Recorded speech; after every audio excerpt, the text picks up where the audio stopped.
Yo, it's Duff for the Cloud Chaser TV, man. We back up in this thing again, you dig? Hey, man, we got a very special guest online, man. Sammy, a real live living legend, man. And we gonna get to him. We gonna give him his praise. We gonna understand his story. He got a book coming out. He gonna speak on that. Exactly the date and where you can find it at. So, man, stay tuned, man. Let's get to it, man. It's Duff for the Cloud Chaser TV, man. Appreciate you tuning in. You dig? Sammy, man. How you doing, my brother? How you doing, family? I'm doing good. I'm blessed. Yes, sir. Yes, sir, man. So, like, a lot of people, like, just to give them a quick rundown on you, like where they can find you at, you know what I'm saying, like via social media. So, when this go out worldwide, they'll know where they can always find you at. You feel me? Yeah. Let them know. I'm on Harlem's own Samuel on the gram, and that's it. And I'm on OG Samuel on the gram. I don't have no other social media platforms right now. I got you, man. Man, let's talk about it, man. You made millions of dollars, man. Millions of dollars from nothing, like coming from nothing, man. I know in your book you're gonna talk about how, used to be the kid with the glasses, the tape around the glasses, the shoes, Yeah, busted up, yeah, things of that nature. A lot of times when people see these people on the streets, they feel like, these are the forgotten. These people won't end up amounting to anything. But you came a long way, man. And let's talk about it. Like even before, these millions of dollars, man. You know, you was incarcerated, right? right. Right. Can you talk about like, just give them a briefing on like, you going through incarceration?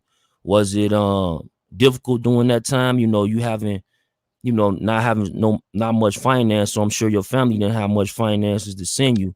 Was it difficult during them times? No, because you adjust. I mean, you adjust to your situation.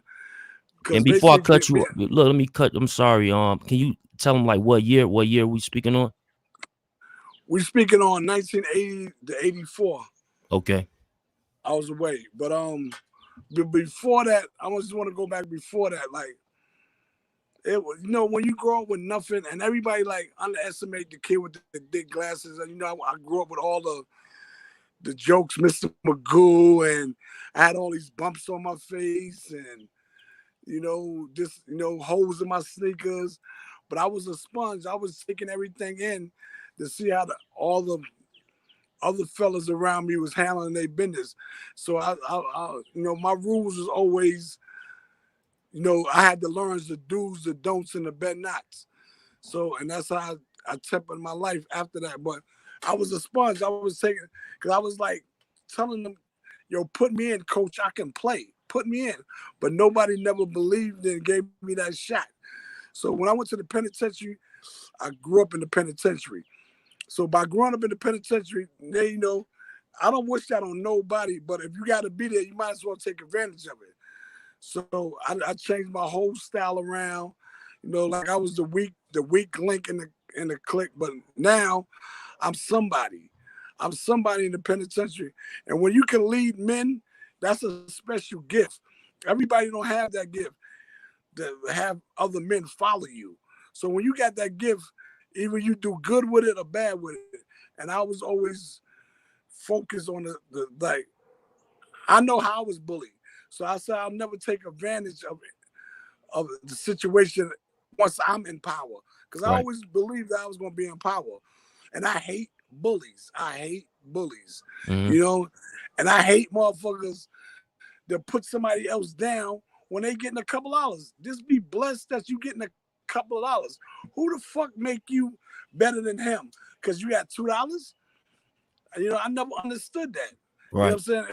It was an incident, not to skip past the jail thing, but it's an incident when I got my first Mercedes, and a dude I grew up with, he was down on his luck. He was stinking, dope fiend, everything. And I put him in my car, took him to get something to eat, took him to buy some clothes and all that. Niggas say, yo, how you gonna put that nigga in your Benz and all that? I see that's the difference between Samuel and y'all. It's only a car. Mm-hmm. He's more valuable to me than a car. See, I don't, because who am I to judge when my mother was a dope fiend? And Right. I ain't like nobody judging her. You know what I'm saying? So that's the principles and things I grew up with, and I instilled in my crew as it went on. But anyway, getting back to the prison system, it's like, I went through wars. There's nowhere to run, so you got to deal with all your problems head on. You can't run to mommy now. You can't run to your block and all that. So you got to establish yourself to a point where you're not to be fucked with, and everybody know who the go-to guy. Because I want to know who's running the kitchen, the mess hall, who's running the barber shop, who's running the steak shop. I need to know these things because I want to talk to the people that's in power. I don't want to talk to the middleman. So I learned all that in jail. And that's the same things I brought home with me. And that's how I was going to attack the streets when I got home. Got you. So then you come home, what is it, like 85? You coming home like 85? No, I came home 84. 84? In 84, November 84. So like, was you scared to what? I wouldn't say scared, but like, was it any sort of fear when you came home that like, damn, I can't, like, I gotta jump in this game, but it's a chance that I can go right back? No, not actually. When I came home, I was messing with a CO broad that was locked up with me. Like I was locked up with, and she looked out. My man, I met my first wife. My first main girl through with a homeboy of mine and was locked up, and I met her on a visit. So I came home to that. My aunt ain't had too much, but I got paroled to her house. Mm-hmm. So after a while, me and my aunt couldn't see eye to eye. I'm not the little kid that left here. You can't talk to me like that. My aunt was an alcoholic, but she was a functioning alcoholic and a lovely lady, but she ain't know how to deal with men now. Like I'm a man now. You can't talk to me like that. You can't carry me like that. So before I got disrespected to my aunt, the only lady that really loved me in life, I said I gotta leave. So I left and I started living with this girl named Janine, and at our mother house. It was cool. The honeymoon was cool at first. Then like 4 or 5 months, her mother was like, yo, you gotta get a job, you gotta do something. So she hooked me up with somebody that worked in the gas station. I pumped gas for about a week. I couldn't do that. I quit. So, her mother was like, Aggie, like, how can you quit? I got you this job. How can you do that? Mm-hmm. I can't walk around my house naked the way I want. Boom, boom. So she's telling her daughter, yo, this nigga got to leave. So she actually put me out. So I know the feeling of getting put out. Like that nigga never want to go through that feeling right there, man. Right. You know what I'm saying?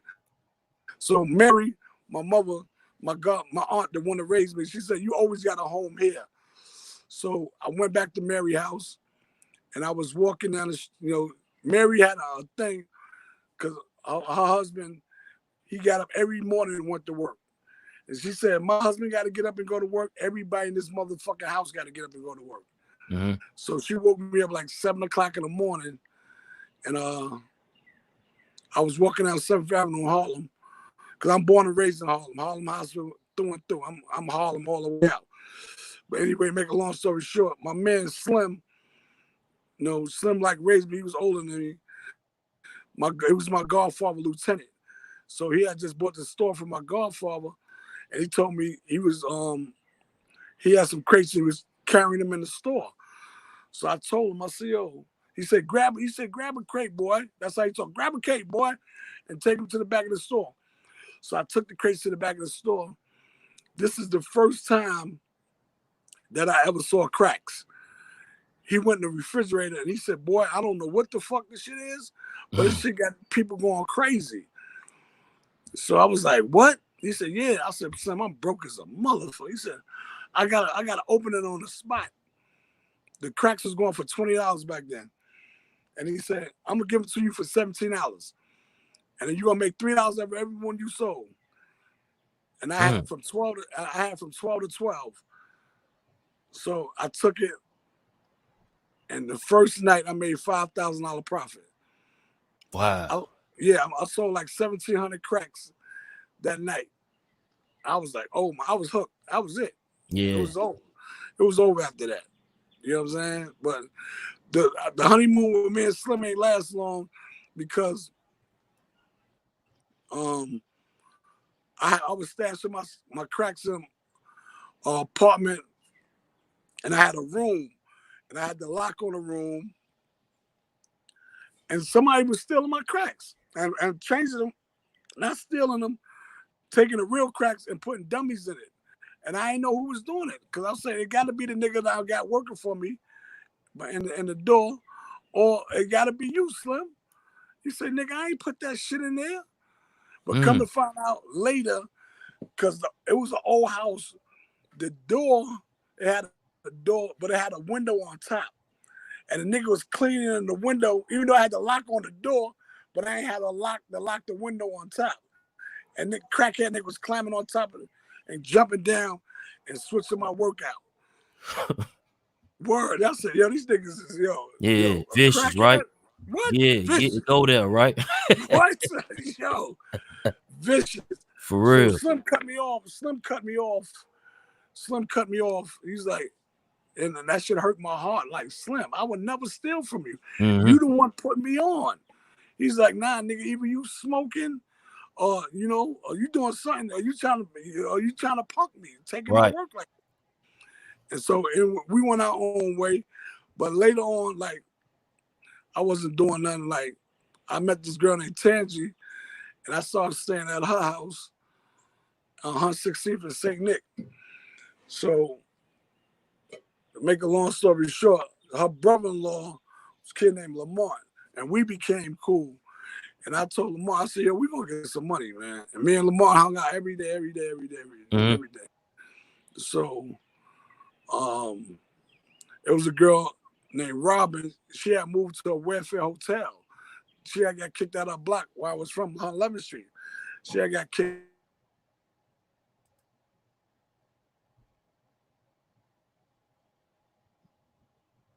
Yeah, y'all hit that like button. That subscribe. Stuff for the Clout Chaser TV. Bitch, the connection is tapping out. We'll be right back in, people.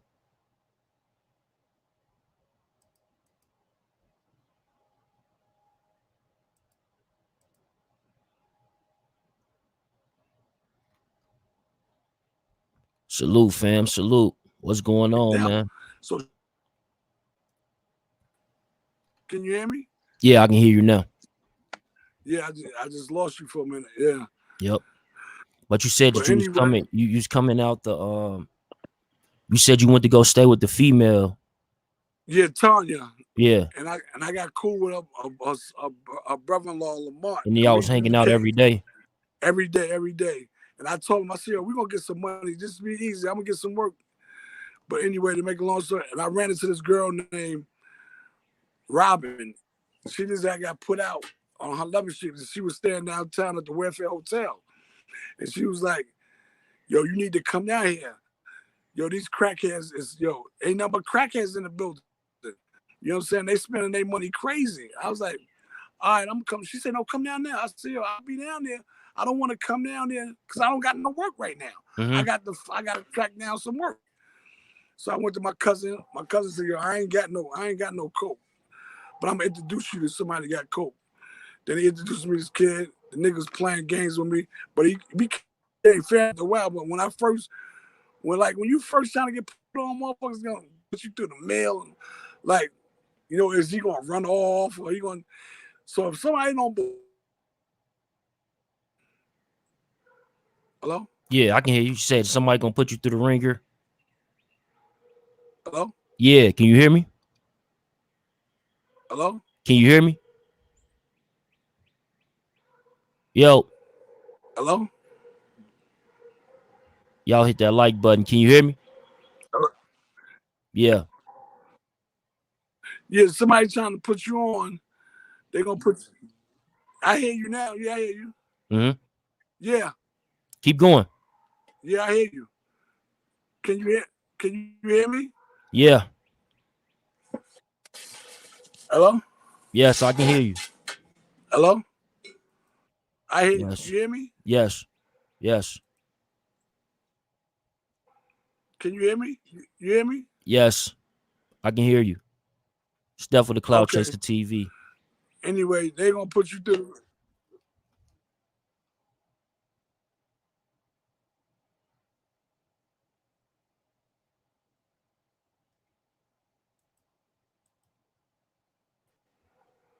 Hello? Yes. Okay. So anyway, we got close and I was trying to search down some work and he introduced me to this guy named Quarterfield. And Quarterfield was up and coming too. So we was like peanut butter and jelly. You know, he needed a good worker and I needed some work. And that's how we began our bond. So how long, like when the time frame came, how long with the time frame, how long did it take you just to become a millionaire? Like from that start when you got out to then, how long did it take for you to become a millionaire? Was it a year? Was it 2 years?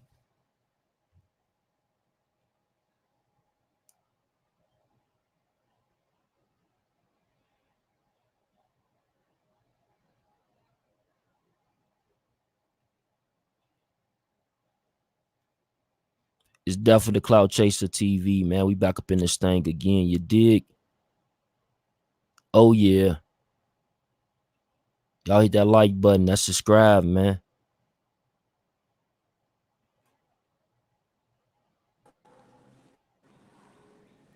Yeah, you getting closer to the Wi-Fi?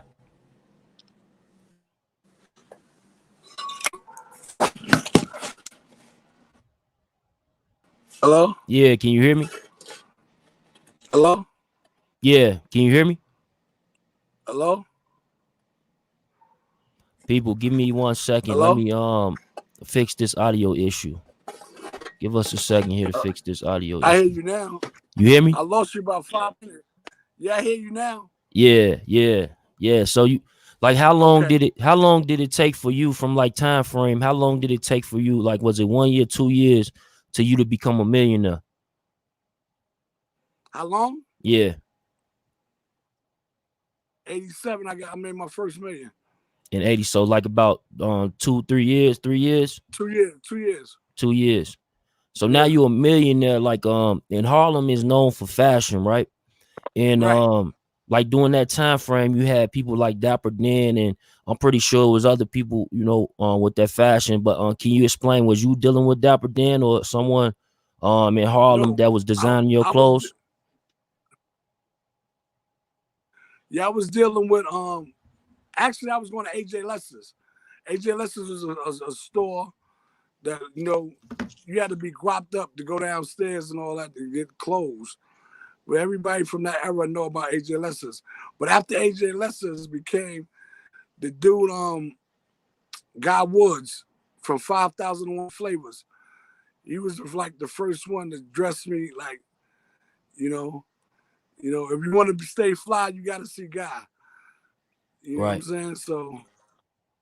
And was that what is it expensive? Like, was it like considered like what people do with the Louis and you know, the Gucci and all that? Yeah. Your paper had to be up to go see Guy. Because he gonna make you, you know, whatever you can imagine, he can make. Gotcha. So he's definitely, you know, like everything I wear, from my shirts to my pants, like I tell him, y'all want a sheepskin coat, he gonna make it. Like, you can't find a sheepskin, but you tell Guy, he gonna make it for you. Right. So until this day, right now, 5,001 Flavors, you can Google him. He's hot, man. You know, Dap is the man, but Guy's the man too. So it depends, you know, it's like apples and oranges. No, I got you. I was, yeah. So like when it came to you know, we're gonna talk about, you know, it was a guy, you know, in Harlem too. You know, it was a couple of guys, you know, Rich Porter, Alpo. Did you know Rich Porter? Yes, I knew Rich very well. How did you how did you first meet him, and what was your relationship? Because Rich was like one of the first young niggas like was getting money. Mm-hmm. You know what I'm saying? We was about the same age, so Rich was getting money for a long time. Like before I even thought about getting money, and while I was away, Rich was getting money. You know what I'm saying? So when I linked up with Rich, we became cool because I started getting money. See, in Harlem, once you establish yourself, you know the kings start meeting the kings. You know what I'm saying? Rich block might be 32nd Street, but my block was 43rd Street, 11th Street, whatever. You know what I'm saying? Mm-hmm. And you know. So it's like paying homage. You know, we ain't never had to do nothing together to pay homage. You know what I'm saying? That's what we did. You know what I'm saying? You getting money, I'm getting money, just respect. You know, we respect each other. But yeah, but you know, I went to a couple of times, I went to Rich to get some, you know, because Rich had the low for the low. You know what I'm saying? And I made a couple of moves with Rich, you know, and we was cool. We was cool. I got you. We was cool. You know. And when it came to Alpo, what was your like? How did you first meet Alpo? And what was your relationship like with him? You know, I know like I was cool with Al too. You know what I'm saying? Al was a good dude. Like I know what he going through, niggas say stitches, but this before all of that. You know, when I came home, Alpo was the only one that went in his pocket and gave me $3,000 in a steakhouse on 86th Street and 3rd Avenue. You know what I'm saying? Nobody else did that. You know what I'm saying? So, you know, I just got a different relationship. Niggas say you're ratty, but he wasn't that with me. Right. You know what I'm saying? A lot of niggas do other shit, you know, worse than that. You know what I'm saying? But I'm not here to judge. I'm not here. But me and Alpo used to gamble against each other all the time. So that's how we became real cool. And I stopped gambling against that motherfucker because he used to whoop my ass all the time. Alpo used to crack my ass, B. You know what I'm saying? So, but he a good dude as far as with me. I can't speak for nobody else, man. And like with Alpo, a lot like I had an interview with someone on my network before, and you know, Zeke Black, they basically was saying that how, you know, Alpo, even though people know him for being a big time drug dealer, but he also like a lot of his cars and a lot of his money came from gambling. Is it any truth to that? Yeah. I'm telling you, Al was lucky, man. Al's a lucky dude, man. I mean, he shoot them dice because Al has no fear. You know what I'm saying? Knowing Al, you know, he has no fear. He would stop your bank. Your bank would be 20, 30,000. Stop it. You know what I'm saying? So, you know, he getting a lot of money. He don't care. You know, he'll stop it until all that money is gone. Right. You know what I'm saying? I don't know how many times he lost, but I know every time I played against him, I fucking lost. So you said every time you played against him, you lost. Yeah, I lost. Yeah. So he was that good though, huh? Yeah. Because he don't have no fear. And how they do like with the bikes, like they just had a recent situation. You know, I'm gonna jump back to where we was just at, but they just had a recent situation with Alpo where he was out in Harlem on the dirt bikes. Is that like something that y'all used to do back then? Like the same like type of setup? Yeah, but I never rode, but he was doing that back then. But you know, not to keep speaking on Al, but I gotta iterate that Rich and Al, like I love both of them the same. Like, you know what I'm saying? I have mad love for them. You know what I'm saying? Whatever between them, that's between them. So I try to stay out of that. You know what I'm saying? Yeah. I don't have a side or which one, you know what I'm saying? I don't have a side. You know what I'm saying? I just want to clarify. I knew both of them, and both of them was good to me. So that's all I could go on. I can't go on nothing else, man. Right. You know what I'm saying? So I'm my own man. I make my own decisions. You can't tell me, oh, you shouldn't talk to this nigga. You shouldn't talk to that nigga. All right, I shouldn't talk to him. But when I was fucked up and needed some money or something, ain't none of you niggas give me nothing.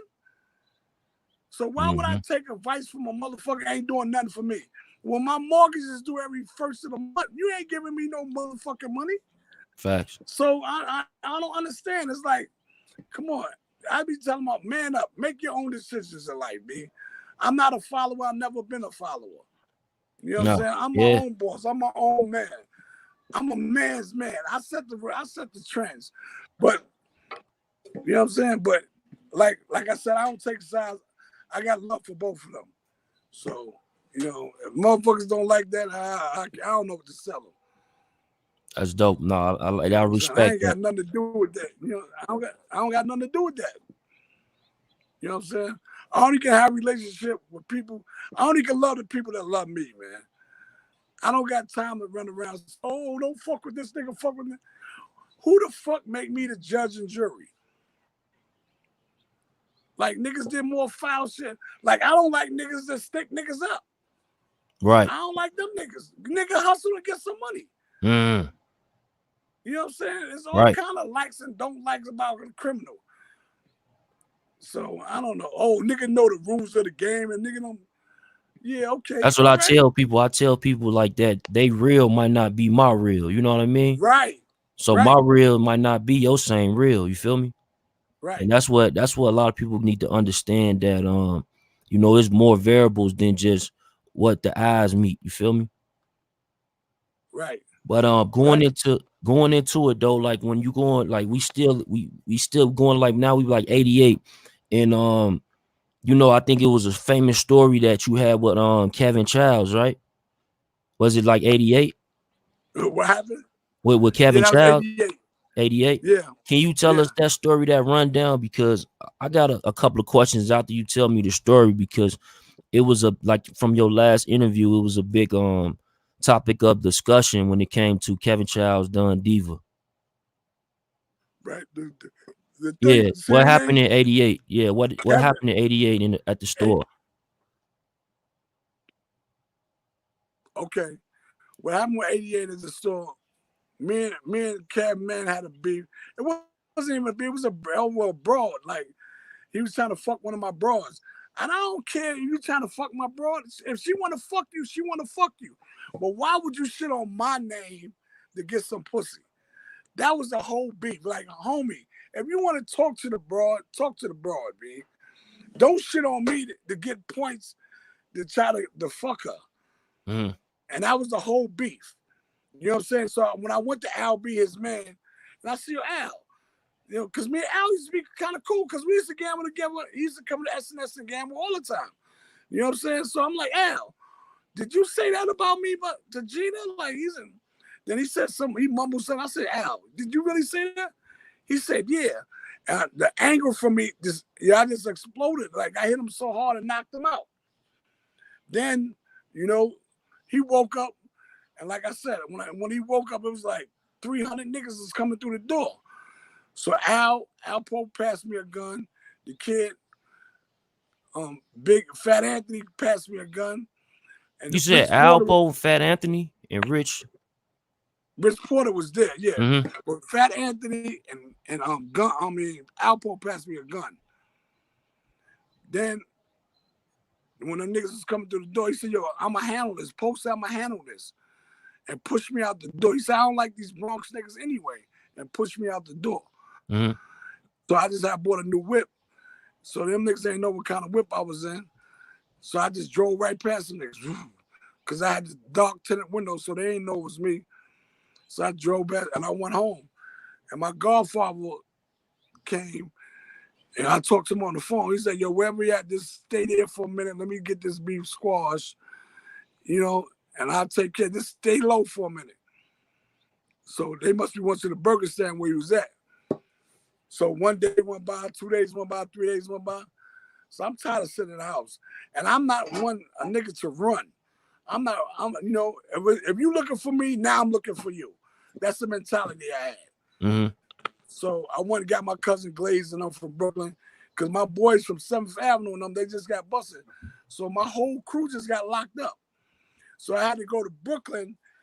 And the only reason I went to Brooklyn, it wasn't that I was scared. It was like, just watch my back while I handle this nigga.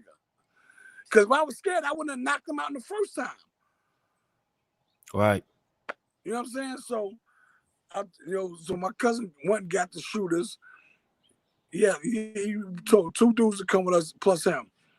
And then I had my cousin, I forgot about my cousin Raymond. But the reason I forgot about my cousin Raymond, because anyway, I get to that faggot anyway. But anyway, we go in the store. I told him what happened. I see boom, boom, boom. So I go, Kev, I see, Kev, where your man at? He said, what are you talking about? I said, your man. Because Kev was right on the wall when I knocked him out. He was standing right next to him. Mm-hmm. So I knew that was his man. So I said, yo, let me go to the boss. He the boss. He got in front of the store, say, boss sneakers. So you must be the boss. So I go see Kev. And I said, yo, what's up with your man? I need to see your man, B. Oh, boom, boom. So somebody else in the store. And he was like, yo, what the fuck, y'all nigga? Oh, calm down, homeboy. So my cousin, to diffuse the situation, he started ordering T-shirts and all this other type of shit. Yo, fuck that. What happened, man? Where your man at? So I'm getting antsy. So both of my mans got texts on them. I got the Glock. You know what I'm saying? I don't know what Glaze, but he had some crazy shit on him. So I'm saying, yo, what's up with your man, B? If it ain't your problem, just get your man up. So he said, yo, he on 167th and Clay. Mm-hmm. He gave him right up. It wasn't no, yo, fuck that. What you looking for my man for? And it wasn't none of that. Yo, he on 167th and Clay. You know, so we went up there, and when Glaze jumped out first, and then I jumped out. Then I had my cousin Raymond with him. Now Clay is on the down end of the hill. He all the way on the top of the hill, and he got a 45 on him. What the fuck is you doing all the way on top of the hill? Oh, I'm looking out for the police, nigga. I don't need to look out for the police. You're supposed to be down here with me. Yeah. But anyway. And you did say Brian Glaze, right? You talking about your cousin Brian Glaze Gibbs, right? Yeah. Okay, correct. All right. Yeah, that's him. So he said, yo, he started talking to him. He said, yo, how can I squash this beef? You know what I'm saying? Because I ain't gonna let you do nothing to my cousin. And, and my cousin, you know what I'm saying? Just tell me what you need us to do to squash this beef. He said, what would you do? He said, but I'm not you. So what are you gonna do? Right. So he said, yo, just pay for my glasses. So Glaze went in his pocket, gave him 5 $100 bills, and he told him, you got any beef, anything you need, work, you need anything, come see me. I'm Glaze Brian Gibbs. I'm in motherfucking Cypress Projects. And that was basically the conversation. And when we pulled off. Gotcha. But since that story came out, you have had Oz from Don Diva. He has responded and basically said that from what he know from the events that took place is it went that you was running away or something, and then he alluded that you ran to go get your cousins from Brooklyn, and that was the only reason why. And then when it came to Kevin Childs, I believe he was saying some things along the lines about rats. I don't know exactly, but I'm sure you heard about it. Can you explain? Can you respond to any of this stuff that was coming out after that last interview? Yeah, when you spoke on that. No. Far as I never even heard it, but anyway, far as Oz, that coward who Little Kevin, that's who Little Kevin, because he must be speaking up for Kevin. Yeah, Kevin, we call him Little Kevin. Okay, Timbo, peace, fam. Yeah, I can hear you. Huh? Yeah, I can hear you. Yeah, Little Kevin. Let me tell you something, you fucking coward. You was in fucking Fort Dix with all my peoples. You was a bitch. You know what I'm saying? And I'm telling you right here, you was a bitch. You was in Fort Dix. You was a fucking runner, nigga. You was a nobody. And I don't know where the fuck you get all these heart when you want to deal with men. You better stay in your motherfucking place, coward. And you don't know who you even dealing with, you fucking faggot. You talking that shit, and Kev ain't saying nothing. You talking for Kev. Right. And you wasn't even there, you fucking faggot. So get your fucking facts straight. Everything I said is, you can fact my shit, nigga. You know what I'm saying? The only reason that I addressed the situation because my cousin Glaze did a video and he was talking about Al B, but he was calling a nigga World. And I said, yo, the nigga name wasn't World. You know what I'm saying? That's how the whole conversation came up. It wasn't nothing against Kev. The beef wasn't with Kev. It was with my cousin putting out shit. If it ain't fact, I don't like it to be put it out. No, I understand that.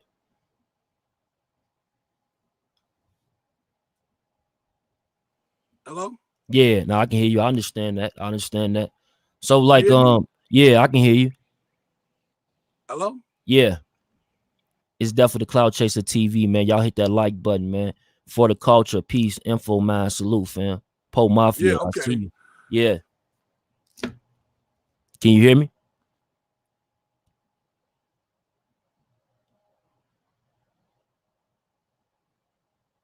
Janelle Sanchez. Burn Dog, what's happening? One Main TV. Yeah, I hear you. Yeah. So like You when hear the me? yeah, I can hear you. Can you hear me?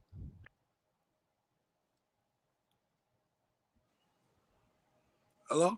Yes. Okay. What was that? With that coward nigga Oz, whoever this fuck that nigga Oz. If Oz, hello, you hear me? Yeah, I can hear you. Yeah, if you hear me, Oz, my brother Biz said, you know what it is. And I know you know Biz. So y'all was in Fort Dix together.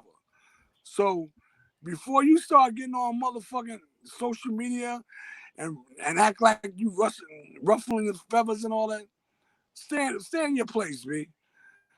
Cause when it come your way, you ain't gonna want that. You talking about you scared of smoke and all that. You fucking faggot. I don't think you never shot a gun, nigga. Right. Cause you wasn't busting no shanks or nothing in motherfucking Fort Dix. And all my people was there. And I know you know Biz, right? Cause Biz told me to tell you hello, you fucking coward. All right, what else? Yeah. And so like when it came, like Oz also said that he said that Kevin Childs, he pretty much made more money than Nicky Barnes and Alpo, you know, and the rest of you guys. Is there any truth to that?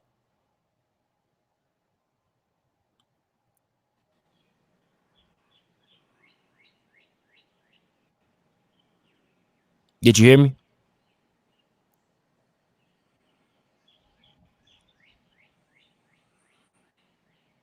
Hello? Yeah, did you hear me? Can you hear me? Hello? Yeah, can you hear me? Yo, it's definitely the Cloud Chaser TV. We back up in this thing again, man. Y'all hit that like button. Y'all subscribe right now, man. Live in the flesh, Yeah, man. Interview. Yeah, can you hear me? yeah, I hear you now. Yeah, so you said like I said that Kevin Childs pretty much made more money than Nicky Barnes and Alpo and you know, combined. Is there any truth to that? Oh my God. Cause I wasn't counting his money. You know what I'm saying? Only thing that I got something, to talk about is when he said he was running Harlem. Right. I want to know who the fuck was he running? Because he wasn't running me. He wasn't running Wooly. He wasn't running all the major players. Like, Al, who was you running? And how was you running Harlem? That's the question that is up for debate. I want to know about that. Who was you running? You getting a couple of dollars, faggot, and that's it. But all that running shit, and you're not even from Harlem. You from Mm. the fucking Bronx. You know what I'm saying? So, we let motherfuckers into Harlem, and then they just get cocky with it. Because brothers from Harlem, all we want to do is get money. Dress fly, fuck the bitches. But we could get on our bullshit too. But she said, but my motto always been, if it don't make money, it don't make sense. So, you know what I'm saying? To kill a nigga for trying to be flamboyant, that's a sign of hating. So let a nigga talk. Let a nigga talk. We don't care about none of that. Mm-hmm. Because the real niggas know.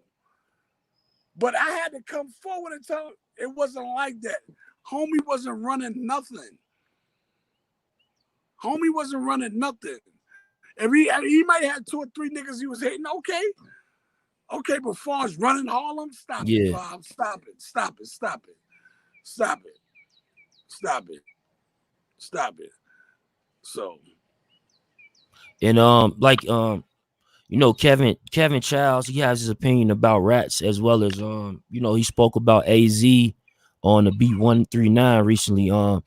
Like how you feel about the way he feel when it comes to rats? Like he, you know, I know you told me a story behind the scenes. Yeah, I mean, he go at rats. Okay, yeah. Listen, you're supposed to go at rats, but I mean, that's you. That's him. Right. But You know what I'm you said that saying? he But had rat behavior himself, though, right? yeah, because when one of the witnesses that killed his mom, God bless her dead, she rests in peace.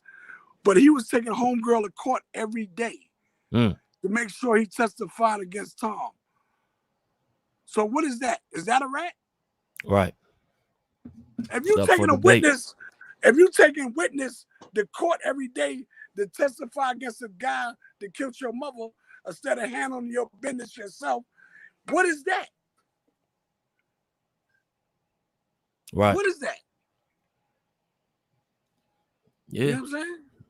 So you want to pass judgment on somebody, stop throwing stones if you live in a fucking glass house. And motherfuckers say, oh, I ain't rat, I ain't do this. Motherfucker, you ain't supposed to do that. Right. You act like it's an honor, a badge of honor. You ain't supposed to tell them, well, if you know what you're doing and you go down, fall on the sword by yourself. Oh, I ain't a rat. Okay. You ain't a rat because you ain't get busted with nobody but yourself. Right. You know what I'm saying? But, I don't see the reason I don't pass judgment and I don't get caught up in that. Like I said, I ain't like nobody when it's just to me. Like I said, my mother was a dope fiend. And I would hate for somebody to be judging my mom, that dope fiend motherfucker. This. That shit used to hurt me when I was little. Mm-hmm. So I don't pass judgment. I don't do that. And who is I to pass judgment? I'm not the judge, the jury, and none of that. And at the end of the day, you pass a judgment and on this person for what? What are you getting out of it? If you think you bigger than somebody else, what are you getting out of it? Yeah. That's be my whole beef. These niggas kill me, man. Like they so fucking better than everybody else. Get money, motherfuckers, and be happy. We in a struggle. They trying to eliminate black people.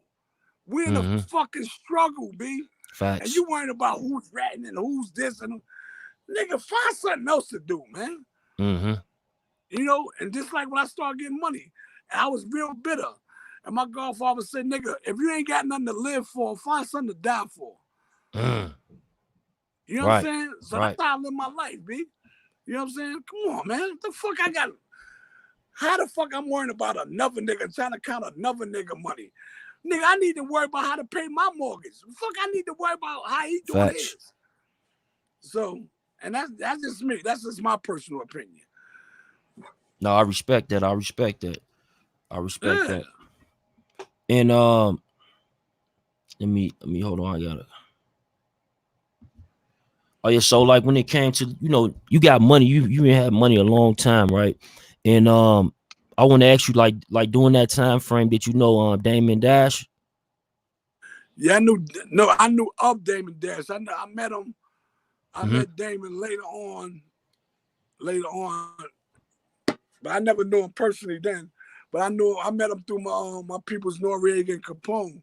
He had came down to the studio one time, and plus we was living in the same building in Jersey at the Carlisle. So some white lady called him. Also, y'all was neighbors. So you was getting even when Dame Dash was in the record industry, you was still living like next door to these people. That's the type of money. Yeah, wow. Right, yeah. Right. So who used to live in the building? It was a lot of people lived in that building, like Damon, the Dr. Nigga Oz, the Senator of New Jersey. You had to be, your paper had to be up to live in that joint. So, but anyway, Dame was on the committee, whatever that committee they have in them fucking buildings. So my baby mother was at the pool, and this white lady had called my son a monkey. Right. She asked my baby mother, do you own your apartment or do you rent? Wow. My baby mother said, what the fuck? What's the difference? What's the difference? What the fuck is the difference? I'm here at the same pool you at. Right. You know what I'm saying? And so she said, you fucking monkey, and walked away. And I wasn't there at the time, so Dame was a part of the board. So I went to Dame, and Dame was He was a like, part of the home association with the community of the building. right. Mm-hmm. So I went to Dame because Dame from the hood. I know Dame, and Dame got on some white shit on me. Like, what do I supposed to do about this? what do you want me to do? Not Dame. Not Dame. Like, Dame? Yo, what the fuck? That shit fucked me up. Right.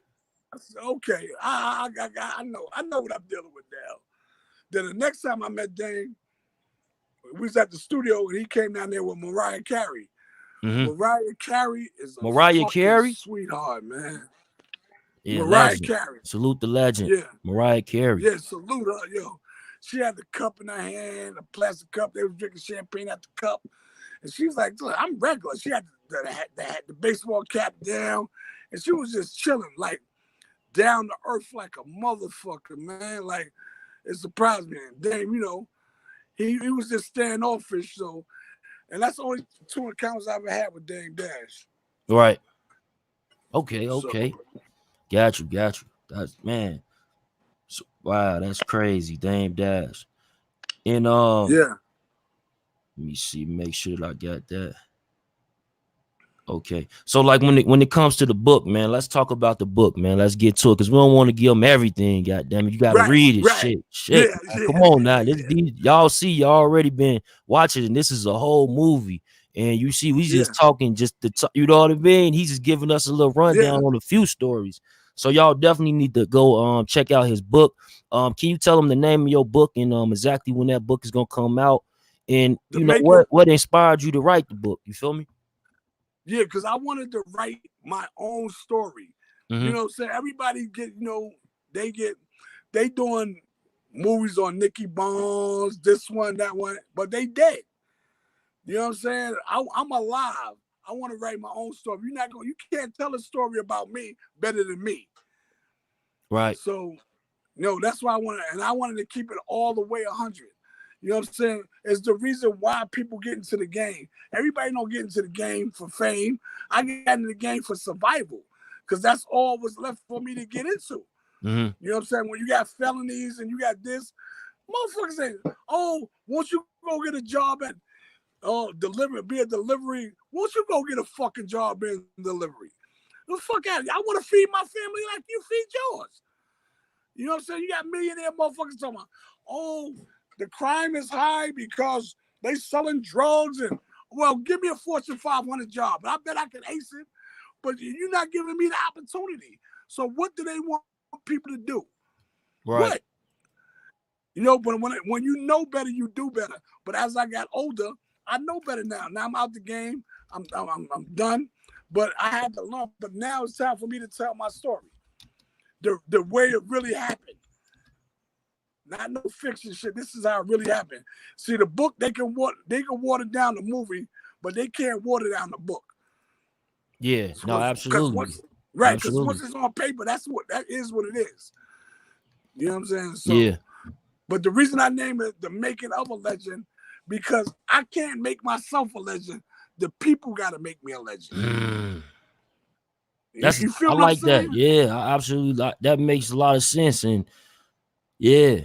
So even though, like, let me ask you a question though. So you having all this money and all this success for year after year, and you still manage to stay humble, even when you like you say that like sometimes people might not treat you the same way you treat others. How did you stay humble through all this, man? Like, what was it? Because I had a plan. A man to fail a plan to fail. So I had a plan. You got to go into anything you do in life with a plan. And I refuse to be one of them assholes. I refuse to be a motherfucker like fucking Donald Trump because he's the president. That don't make him a smart motherfucker. And that's how they do with the motherfucking kids. As soon as they get $2, all of a sudden he's the smartest motherfucker in the world. He was a dummy 2 days ago. Now how all of a sudden he got all the answers now? Right. You know what I'm saying? So it's like the blind leading the blind. And I felt I refuse to fall into that pattern. You know what I'm saying? I refuse. Like I'm not gonna disrespect nobody, And I used to have hand problems.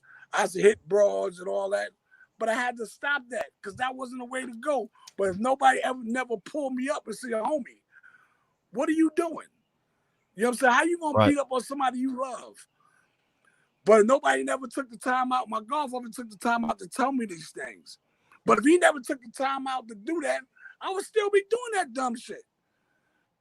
Indeed. So that's why I take time out. You know, I take the time out now to show these kids, yo, that's not the route to go. These niggas is telling on each other. They don't care about you. It's like when I was coming up, it was like a hood, like family. Everybody was getting money. It was like now it's like crabs in a basket. You know, everybody's just trying to pull each other down. Like, come on, I can't do that, man. It ain't that much money out here like this. So if the right people listening to this, listen, I'm trying to do a movie. I'm trying to sell 1 million copies of my book, but I need a movie deal. I'm trying to get a movie deal so I can shine a light on the truth. I know about the 80s, the 70s, the 80s, the 90s, the 2000s. I've been there, front line. All my shit is facts. You know what I'm saying? I'm going to give it to you real. All I need is the opportunity. Give me a shot. Let me do a Netflix movie. I got good writers. I got good all of that. All I need is the opportunity. That's it.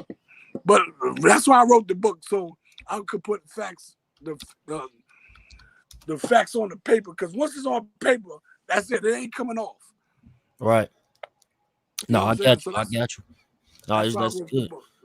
I know that's deep right there. And I think like a lot of people can relate to a lot of the stories that's in the book. You know, it's just not like I was reading the first 4 chapters in the book. To me, it gave me like more of a light, like when you hear a person like, damn, he a millionaire, he made millions, you automatically think like, was he born with a silver spoon?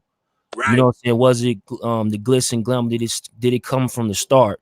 So, you know, and in the opening of the book, I see how you expressed how, you know, the different trials and tribulations you had coming up, and you know how when your back been against the wall since you was born, you know what I mean? And these the harsh realities that go on in America, you know, and around the world, if you want to say it, you know. But you know, speaking on, you know, we here in America, you speaking on the Harlem legend, and this is definitely a story of a making of a legend, and y'all definitely need to go pick that up, man, for real, for real. And you said it's dropping in June. June, it'll be ready. Yeah, it'll be Amazon. It'll be on, and all the information I'm gonna put it out, but it's definitely be out in June. June, it'll be ready to go. Yeah. Yeah, absolutely, absolutely. And is it anything you want to lead the people with, like far as like, you know, how can I say it? When it comes to energy, like the energy that people was putting out when they hearing these stories, and you know, some of these stories, like things like when you was talking about the story on the last interview, and people didn't like what you said, you know, but it's still your truth. Like, how do you feel, like what do you like? Do you have anything to say all about I could go? Yeah, that's all I could go by is my truth. Everybody got a story. This is my story. Who the fuck is you to tell me how my story should have went? If you feel that you want to direct my story in a different direction, give me $5 million and I'll tell the story the way you want to be told. Mm-hmm. But until then, I'm going to tell my truth. Right. You know what I'm saying? I don't work for nobody. I don't owe nobody nothing. Right. You know what I'm saying? If the only way I was brought up, to keep it real. That's it. The truth will set you free. Because the day in life, everybody can fact check. Mm-hmm. Yo, that story homie telling, is that the truth? Now, if they say it's not the truth, I can pick up the phone and call motherfuckers that was there. Right. Now, we can get all that straightened out.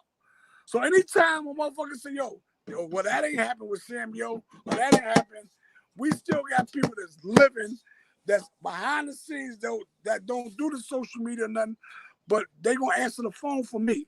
So anytime they want to debate, they can put up some money and we can straighten all that out. Right. No, I got you. You know what I'm saying? Cause I usually, you know what I'm saying? I'm like I don't do interviews. I don't like doing interviews because and no, I'm not getting paid. Mm-hmm. You know what I'm saying? So it's not like, what am I doing it for? But I have to do it to let people know, yo, like the younger kids, yo, a lot of that shit they doing, a lot of it is not, that's not the road to go down, B. Right. It's not the road. It's not the road. Cause I'm saying, people don't know, when you get locked up, everybody that loves you get locked up too. Right. You know what I'm saying? They doing that time with you because they love you. You know what I'm saying? So I got tired of taking my family through that. You know what I'm saying? Then I want to be a role model for my kids now. And I want to show them that, yo, you can get the same energy that I put in through the streets. I want to put the same energy in writing books and doing movies and doing that. Because a hustle is a hustle. It doesn't matter. Right. True. You know what I'm Indeed. saying? Yeah. So like now, all I want to know is the rules and how to play the game. See, people know how to play the game, but I want to learn how to play the game. So it's a difference. And all I need is the opportunity. That's all I need. That's it. Just open the door for me. That's it. That's all. No, absolutely. Let me ask you a question before we get up out of here. We're gonna end it with this one right here. And this one is tough. Not even just 3 years ago, right? Did someone try to kidnap you? Yeah. Can you tell that story? Yeah. I was coming out of a spot named Lorraine's in Harlem, and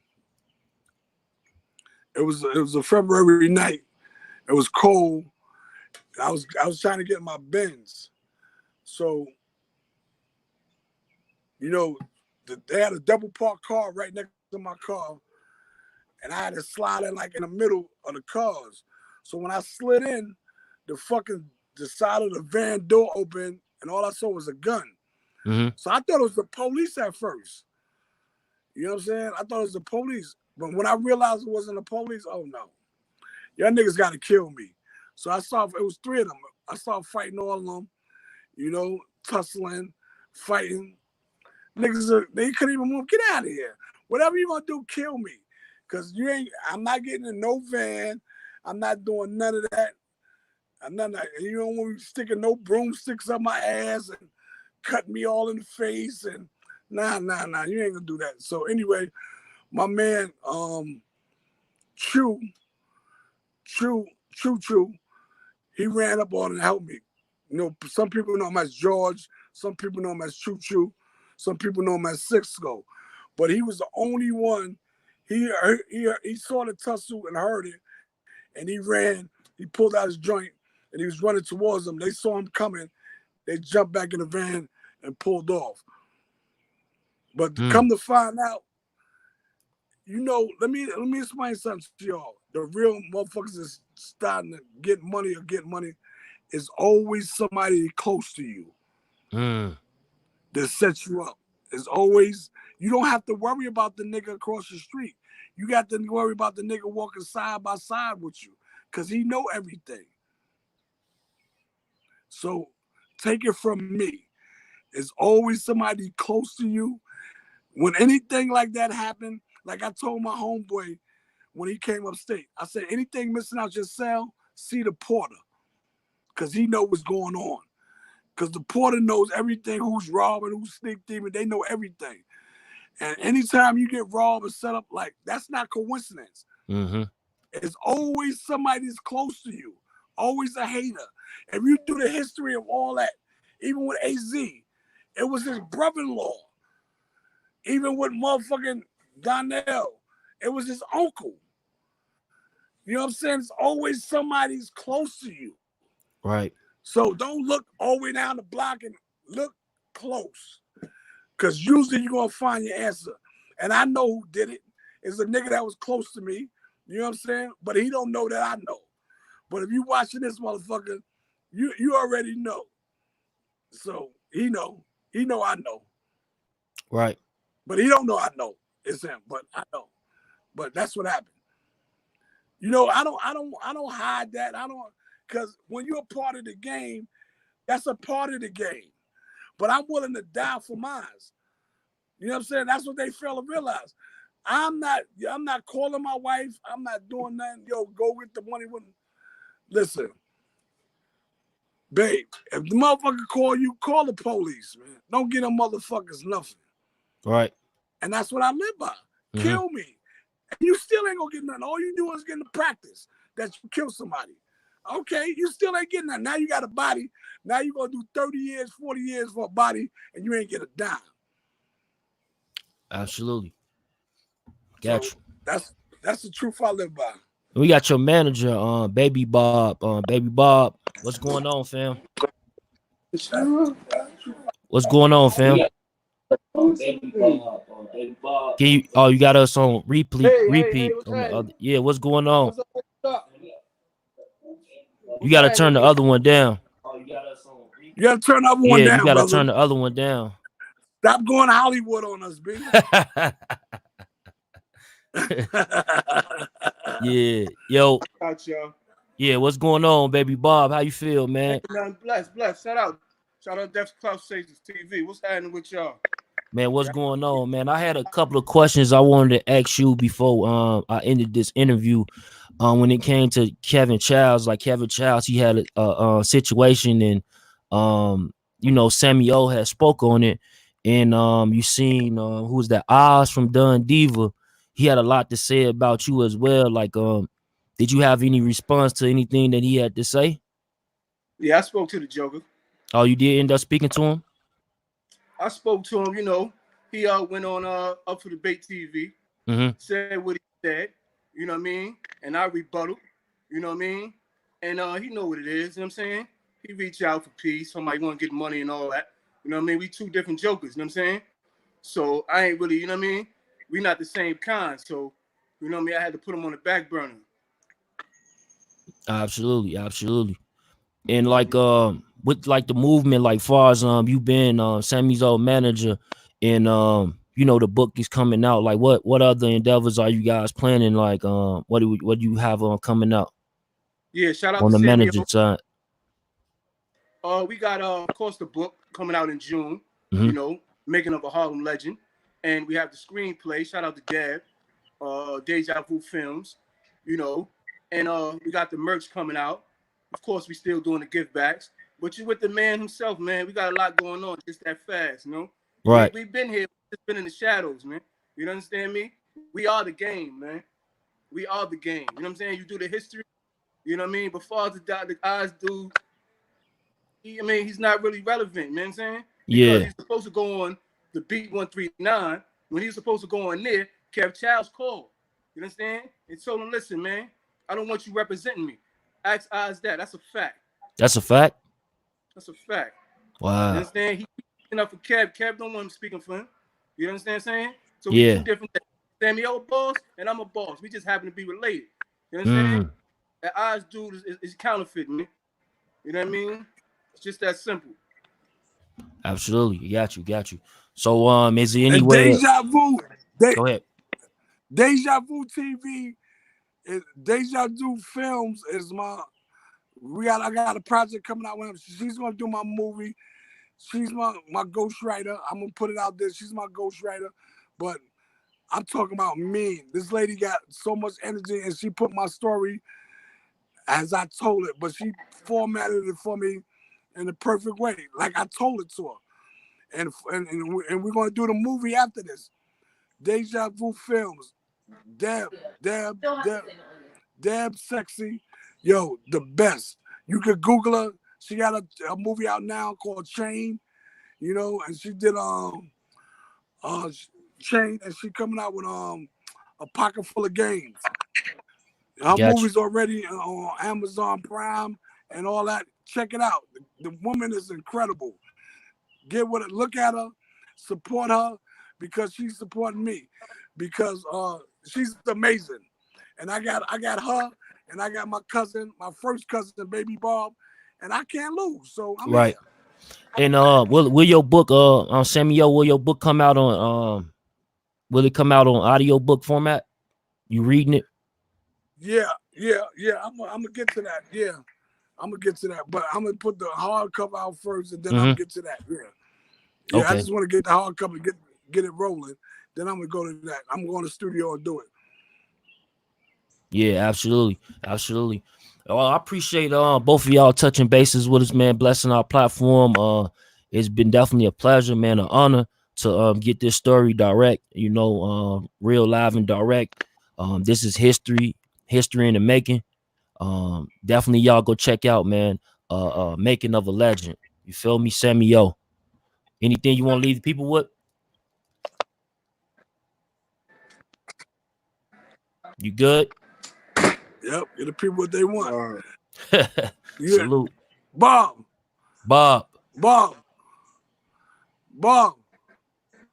Yo, DEATHOFTHECLOUTCHASERTV, man. Keep doing what you're doing. Cuz, what's going on, man? I see the tree. Tell them about the giveaways you be doing back, and man. all that. We need to show them that big ass house, man. But I ain't going to about it. Huh? What'd he say? He said you need to show him that big ass house, but he ain't gonna talk about it. Yeah, we got a lot going on, man. Yeah. You know what I mean? He said tell him about Baby Bob. He said he's a legend. He said about the giveaways you be giving back. The giveaways. Oh, absolutely. We always giving away. He want to give away everything, man. That's one thing about him, man. He has a big heart, man. You know? Yeah. So a lot of things when it comes to the merch, I can't leave merch with him because they give it to everybody. You know? Yo, give it to this person. Right. That, yo, go over there. What's going on this block? Let's give it out, man. He's Harlem, man. You know? He's Harlem. Like his house. You know what I'm saying? So, you know, it's like I looked up to him. Right. My other uncles and cousins in that era. So, you know, a lot of people call it the Alpo era. In the Bronx, we call it the Boy George era. You might want to call it the Rooftop era, you know? And, you know, these guys, you know, put in pain, man, and not in a negative way. They gave a sacrifice. They opened the doors, you know, for a time period where we didn't have no choice, man. You know, I come from that. Mother on drugs, father in prison. I never seen my mother and father together a day in my life, only in one picture. You know what I mean? So we're coming from those environments. Harlem in the 60s and the 70s. We didn't even get to the 80s. You know what I mean? So these guys had to make a choice. Or we might not have the fashion and all the things that we had. You know what I'm saying? And he's being humble. Shout out to SNS Club. You understand? Shout out to the Rooftop. Shout out to Woody Burgers, man. Shout out to Sammy O. Shout out to my family. So, you know what I mean? We be back because we got to ask them about that SNS Club. You know what I'm saying? And that Rooftop. We're going to shout out to Woody Burgers. But it's going to book. Shout out to Willie Burgers, man. Willie, you know, Willie was a great man, B, and you know, he had me under his wing. You know what I'm saying? A lot of people was trying to take credit for Willie. Willie let a lot of motherfuckers eat, B. And he was a silent assassin. You know what I'm saying? Right. And he always gave back to the community. I know for a fact how many people Willie buried. Everybody that died, they used to come to Willie. My mother died, my aunt died, this one. I don't have no money to bury. Willie used to bury these people. You know, that's the kind of man he was. And I got locked up. And then, you know, it took me a minute to get out of jail because the bail. And Willie was like, go get my boy. And he put up the money to come get me. You know what I'm saying? I mean, he was just there for me, man. But he ate stupidity. And he'll tell you in a minute, boy, what the fuck is you doing? And he used to tell me, yo, you should never do a crime because you look like a fucking criminal. Right? So, like, shit like that. Like, I say, yo, Papa, well, when I walk through the airports, they're always pulling me in the room. He said, nigga, because you look like a criminal with those sneaky-ass eyes. But this is the type of rapport me and Willie had. I mean, this is the type of he pull you up. You know what I'm saying? So, absolutely. You hear me, Chuck? Yeah, I hear you. Absolutely. No, yeah. Shout him out, man. You hear me? Yep, I can hear you. Hello? Yeah. Hello? So it's Death for the Clout Chaser TV, man. You we hear back me? up in this thing. Yes, sir. We can hear you. Yo, loud and direct. Baby Bob, you hear me? Yeah. Yo. I can hear you. You hear me? Yeah. I hear you. Yeah, I hear you. This your first time. Yeah. What was that? Is there any more questions you got for me? I'm just looking right now. Y'all got any questions out there, man, that y'all want to ask? Any more questions? Any more questions? No, sir. Any more questions? No, I'm trying to see right now if we got any more. No, No, you good. You good. You got any questions? No, you're good. For questions? You good.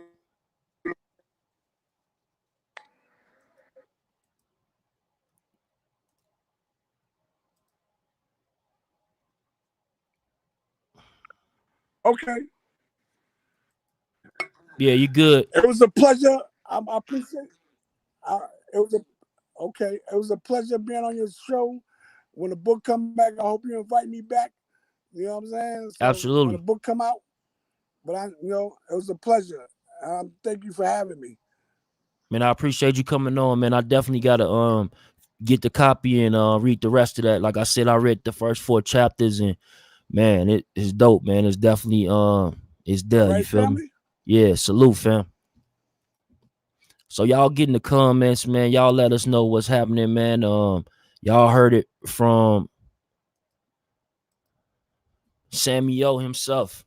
I think it's a dope story. I think that we shed light to a lot of different things when it came to his story, and even just him like the last interview he did, like he said in the beginning I believe he said in the beginning, but that was his first time on social media, was that first video you seen on Beat 139. And from there he ended up getting a lot of different people commenting, like, oh, of course you had Kevin Childs, people from Dun Diva saying what they said. And today we addressed a few of them things. So I appreciate him from stopping in, man, letting us get the story and get it out to the people so y'all can hear it. And you dig? Yeah, man. The phone lines is Po Mafia. Salute, family. I appreciate you, Mo. Salute, Bullets Gotti, Kashonda. I appreciate you, Mo. What's happening? Left Rack in the building. I see you. King T, Queen of Attraction. Jeremiah Johnson, One Main TV. Man, I appreciate y'all stepping in, man, showing love, man. Salute, Baby Bob. Salute, man, Sammy, man. Appreciate y'all, man. It's definitely the Clout Chaser TV, man. We back up in this thing again. You dig? Yeah, man. When that book drop, it's gonna be one, right? Can't wait for that book. Facts. Let's get it.